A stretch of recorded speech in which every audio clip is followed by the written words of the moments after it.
Hello बच्चों, कैसे हो? तो भाई आज हम केमिस्ट्री का एक वायरल पेपर डिस्कस करने वाले हैं जिसमें से बहुत सारे क्वेश्चन आपको 2024 में देखने को मिल सकते हैं। वीडियो को लास्ट तक देखना, नहीं देखोगे अपना नुकसान करोगे। भाई पेपर में बहुत अच्छे अच्छे क्वेश्चंस मैंने उठा के रखे हैं, आप इनको तैयार करिए, जितनी प्रैक्टिस कर सकते हो करिए, क्योंकि समय अब ज्यादा नहीं बचा है। मैंने बोला 10 से 12 हम लोग आपके लिए पेपर बताएंगे, कराएंगे, उनको अगर आप तैयार कर लेते हो तो बहुत ज्यादा हेल्प मिलने वाली है। ऐसा ही पेपर आएगा बेटा 2024 में, कहीं नया नहीं टपकेगा, ऐसे ही क्वेश्चन भी आएंगे, ठीक है। इससे बाहर कुछ नहीं आने वाला, टेंशन ना लो, बस मेहनत करते रहो, इसी में से आपको फंसने को मिलेगा ज्यादातर चीजें। ओके चलिए भाई, तो आप सभी को पता है बेटा केमिस्ट्री का पेपर जो है वो 3 घंटा 15 मिनट का होता है, जिसमें 3 घंटा पेपर को सॉल्व करने के लिए होते हैं, 15 मिनट पेपर को पढ़ने के लिए होते हैं। ज्यादातर बच्चों को इतना तो पता होगा भाई, पता है ना। और सबसे पहले बेटा क्या आते हैं? ऑब्जेक्टिव। देखो ये मैटर नहीं करता बेटा आप किस स्टेट से हो, पेपर का पैटर्न डिफरेंट हो सकता है बट क्वेश्चन तो सेम आते हैं, इतने तो आप भी समझदार हो, ठीक है। तो बेटा पहला क्वेश्चन है, जो ज्यादातर बच्चों को आता होगा, जल्दी से मुझे कमेंट करो, शुद्ध जल की मोलरता है। सभी बच्चे कमेंट करें भाई, शुद्ध जल की मोलरता कितनी होती है। और अगर आप वीडियो एंड होने के बाद देख रहे हो बेटा, तो इन सभी ऑब्जेक्टिव के आंसर आपको कमेंट करने हैं। मैं सही बता रहा हूं या गलत बता रहा हूं वो भी बता देना, ठीक है भाई। तो बेटा शुद्ध जल की मोलरता होती है 55.56 मोल प्रति लीटर। नेक्स्ट है बच्चों विशिष्ट चालकत्व, विशिष्ट चालकता की इकाई ओम इनवर्स एम इनवर्स होती है बेटा, सबको पता होगा। ल्यूकोस अभिकर्मक क्या होता है? निर्जल ZnCl2 और सांद्र HCl, इसके मिश्रण को हम लोग क्या बोलते हैं बेटा? ल्यूकोस अभिकर्मक। और इसका यूज हम कहां करते हैं? प्राथमिक द्वितीयक तृतीयक एल्कोहलों के विभेद में। तो इसका जो राइट आंसर है बेटा वो है ये सभी। तो ल्यूकोस अभिकर्मक क्या होता है? निर्जल ZnCl2 और सांद्र HCl के मिश्रण को ल्यूकोस अभिकर्मक कहते हैं। इसका यूज हम लोग प्राथमिक द्वितीयक और तृतीयक एल्कोहलों के विभेद में करते हैं, ठीक है भाई। तो ये सभी बेटा इसका राइट आंसर हो जाएगा। कितने बच्चों का सही है कमेंट करो बेटा। ख का तीसरा सही है हमारा, ओम इनवर्स एम इनवर्स, इसका हमारा चौथा सही है। ओके चलिए नेक्स्ट है, रंगीन आयनों का निर्माण निम्न की उपस्थिति के कारण संभव होता है। तो भाई जो हमारे डी ब्लॉक के एलिमेंट्स होते हैं ना, जो हमारे डी ब्लॉक के एलिमेंट्स होते हैं बेटा, डी ब्लॉक के तत्व होते हैं, वो रंगीन आयन कब बनाते हैं? अगर मैं आपसे पूछूं तो आप कहोगे सर जब उनमें अयुग्मित या अनपेयर्ड इलेक्ट्रॉन्स उपस्थित होते हैं तब वो रंगीन आयनों का निर्माण करते हैं। जैसे मैंने बता रखा भाई कि Cu+ आयन क्या है? रंगहीन। बट Cu2+ कैसा है? ब्लू कलर का, नीले रंग का होता है। क्यों? क्योंकि इसमें अयुग्मित इलेक्ट्रॉन्स होते हैं बेटा 0 और इसमें अयुग्मित इलेक्ट्रॉन की संख्या होती है 1। इसी वजह से Cu+ है हमारा रंगहीन और Cu2+ है हमारा रंगीन, ठीक है। तो किसकी वजह से ऐसा होता है? अयुग्मित इलेक्ट्रॉनों की वजह से, अनपेयर्ड इलेक्ट्रॉन्स की वजह से जो हमारे आयंस हैं वो रंगीन होंगे या रंगहीन होंगे, ये हम निर्धारित कर सकते हैं। अभिक्रिया है RCOOAg, ऊपर है Br2, यहां पर है CCl4, RBr बन रहा है, ये क्या कहलाते हैं? तो बेटा इसको कहा जाता है हुंस-डीकर अभिक्रिया। क्या कहा जाता है? हुंस-डीकर अभिक्रिया। अब इसमें से देखिए आप कितने क्वेश्चन बेटा कर पा रहे हो, ठीक है। आप इसमें से कितने क्वेश्चंस कर पा रहे हो वो मैटर करता है भाई। तो इसका R है और इसमें से एक Br, क्या बन गया? RBr प्लस इसका एक Ag, मतलब यहां पर Ag बचा है और यहां पर आपका एक Br बचा है, तो ये मिलकर क्या बनेंगे भाई? AgBr।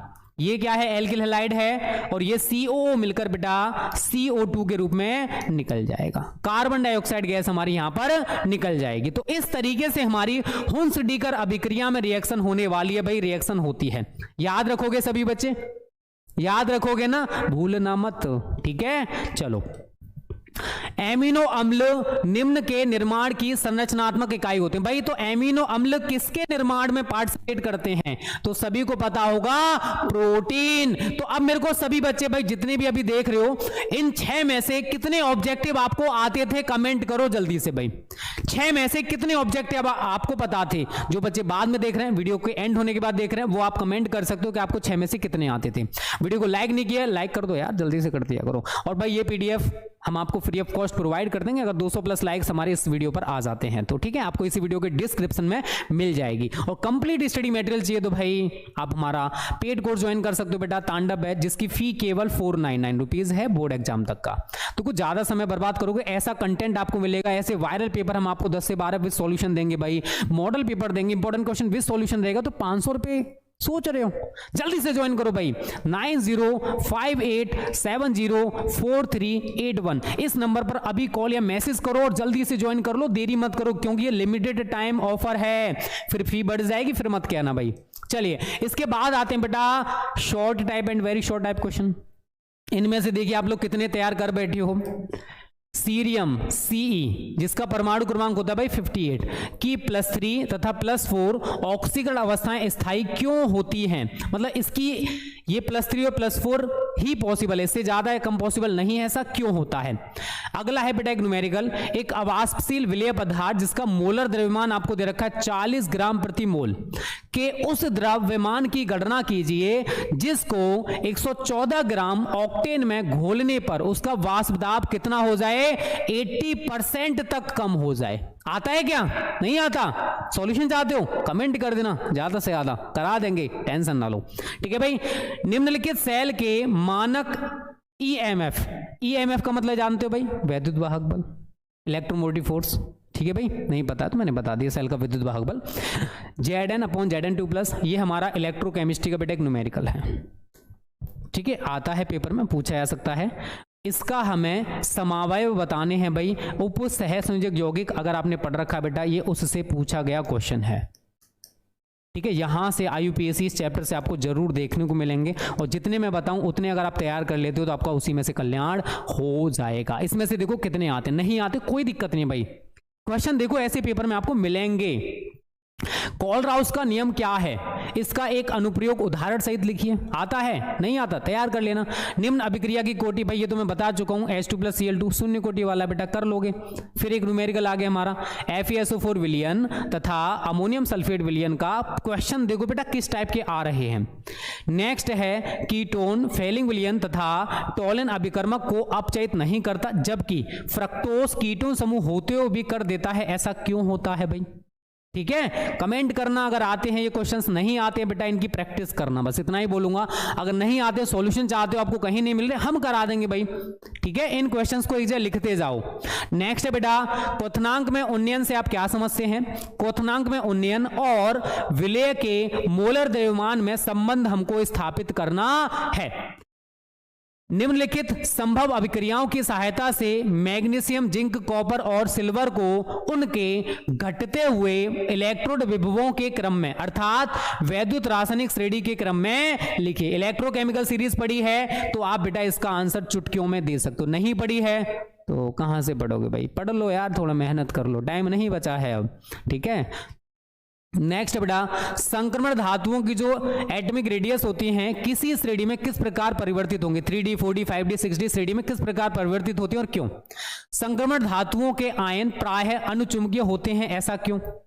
संक्रमण तत्व विभिन्न ऑक्सीकरण अवस्थाएं प्रदर्शित करते हैं, क्यों?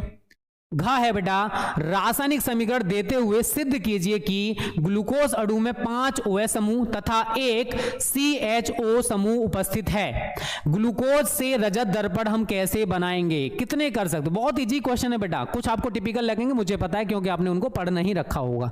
जिन्होंने पढ़ा होगा वो आसानी से इनके जवाब दे सकते हैं। चलिए भाई नेक्स्ट है आपका मोलर उन्नयन स्थिरांक एवं मोलल उन्नयन स्थिरांक में अंतर स्पष्ट कीजिए। इन दो स्थिरांकों का प्रयोग करते हुए विलेय का आणविक द्रव्यमान ज्ञात करने के लिए दो अलग अलग सूत्र करा चुका हूं बहुत अच्छे से। निम्नलिखित प्रेक्षणों को हमें यहां पर स्पष्ट करना है। डी श्रेणी के जो तत्व होते हैं वो एफ श्रेणी के तत्वों की तुलना में अधिक संख्या में, यहां पर पार्ट 1 से ज्यादा उठाया है भाई। आप लोग देख रहे होंगे सर सभी क्वेश्चन एक जैसे आ रहे हैं बेटा, पार्ट 1 के ज्यादा क्वेश्चन मैंने यहां पर उठाए हैं। मैं देख रहा हूं कि आप लोगों ने पार्ट 1 कितना तैयार कर रखा है। ऑक्सीकरण अवस्थाएं प्रदर्शित करते हैं। Cu प्लस लवण रंगहीन होते हैं जबकि Cu2 प्लस लवण रंगीन, ऐसा क्यों? Mn3 प्लस आयन की अपेक्षा Mn2 प्लस आयन अधिक स्थायी होते हैं। संक्रमण तत्व अनेक संकुल यौगिक बनाते हैं। Zn2 प्लस लवण सफेद होते हैं जबकि Cu2 प्लस के लवण नीले, क्यों? सबके रीजन होते हैं बेटा, टेंशन ना लो, विद रीजन हम करा देंगे, कमेंट आएंगे ज्यादा से ज्यादा तब, ठीक है भाई। कमेंट कर सकते हो भाई, हमेशा सॉल्यूशन के साथ करा दीजिए। तो देखो अगर आपने 8 से 10 जो हम सेट बनाने वाले हैं, जो बना रहे हैं आप सभी के लिए, ऐसे अगर आप इनको तैयार कर लेते हो तो आपको बहुत कुछ सीखने को मिलेगा। प्रीवियस ईयर क्वेश्चंस आपके लिए चल रहे हैं बेटा, और क्या चाहिए जान लोगे क्या? अब हम ही मेहनत करते ना, आप लोग कुछ नहीं करोगे तो भाई कहां से काम चलेगा? आप लोग भी बेटा पढ़ना शुरू करो, ठीक है। चलिए नेक्स्ट, इनके IUPAC नाम बेटा आप इनको तैयार करिए ज्यादा से ज्यादा। एक एरोमेटिक यौगिक कार्बनिक यौगिक ए जलीय अमोनिया के साथ उपचार करने एवं गर्म करने पर यौगिक बी बनाता है, जो ब्रोमीन एवं KOH के साथ गर्म करने पर अणुसूत्र ये बनाता है, यौगिक सी बनाता है। ABC यौगिकों की हमें संरचनाएं और उनके नाम लिखने, बहुत सरल है। आपको टिपिकल लग रहा है, अरे सर क्या कर रहे हो सर, हमको नहीं पता चल रहा सर आप क्या करते जा रहे हो। कोई दिक्कत नहीं बेटा, मैं हूं, करा दूंगा सब कुछ, ठीक है। बस आप लोग कमेंट कर दिए ना, कमेंट करना तो जानते हो भाई।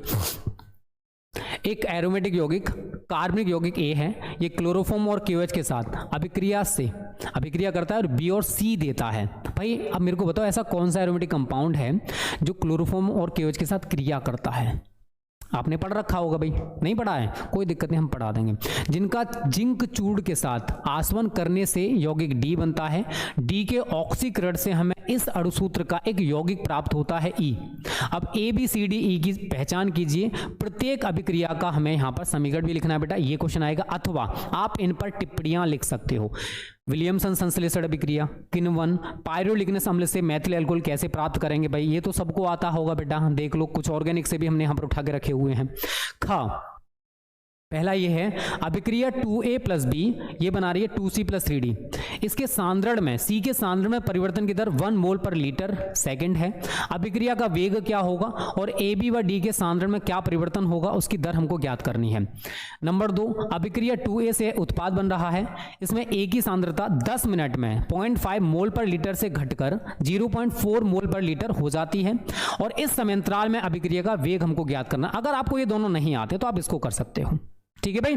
किसी अभिक्रिया के लिए एक अभिक्रिया प्रथम कोटि की है, अभिक्रिया का वेग किस प्रकार प्रभावित होगा यदि अभिकारक की सांद्रता हम दोगुनी कर दें तब, ठीक है भाई। अब क्या होता है जब आगे बेटा, ये 5 नंबर के हैं, एक नंबर वाले हैं। एन ब्यूटिल क्लोराइड को एल्कोहलिक KOH के साथ अभिकृत किया जाता है। शुष्क ईथर की उपस्थिति में ब्रोमोबेंजीन की मैग्नीशियम से अभिक्रिया होती है। एथिल क्लोराइड जलीय KOH के साथ अभिक्रिया करती है। शुष्क ईथर की उपस्थिति में मेथिल ब्रोमाइड की अभिक्रिया सोडियम से होती है। एथिल ब्रोमाइड की अभिक्रिया एल्कोहली KCN से होती है। तो देखो रिएक्शंस पर आप फोकस करो, पार्ट 1 को आप लोग तैयार करो भाई। देखो मेहनत बेटा आपको करनी है, दिन रात मेहनत करना शुरू कर दो, और हम ऐसे 8 से 10 आपको पेपर करा देंगे विद सॉल्यूशन। बट देखो कराएंगे तभी जब आप लाइक करोगे, शेयर करोगे, कमेंट करोगे ज्यादा से ज्यादा, क्योंकि भाई मेहनत लगता है बेटा इन चीजों को कराने के लिए। अगर आपको वो नहीं आता है तो आप क्लोरोबेंजीन से C6H5Cl से आप benzene, phenol, toluene, aniline, diphenyl, आप ये सब कुछ बनाना है, ठीक है भाई। बेंजीन सबको पता है भाई C6H6 होता है बेटा, फिनोल C6H5OH होता है, टोलुइन C6H5CH3 होता है, एनिलीन C6H5NH2 होता है, डाइफेनिल भाई C6H5 सिंगल बॉन्ड C6H5, ठीक है। तो बस मेहनत करना शुरू करो यार, समय बर्बाद मत करो बेटा, पहले बहुत समय बर्बाद आप कर चुके हो। ओके चलिए इसको तैयार कर लेना सभी बच्चे। एक ये है एक कार्बनिक यौगिक में 69.77% कार्बन है, 11.63% हाइड्रोजन है और शेष उसमें ऑक्सीजन है। यौगिक का जो आणविक द्रव्यमान है वो 86 है। ये जो यौगिक है ये टोलन अभिकर्मक को अपचयित नहीं करता, परंतु सोडियम हाइड्रोजन सल्फाइड के साथ यौगज यौगिक देता है तथा धनात्मक आयोडोफॉर्म परीक्षण भी देता है।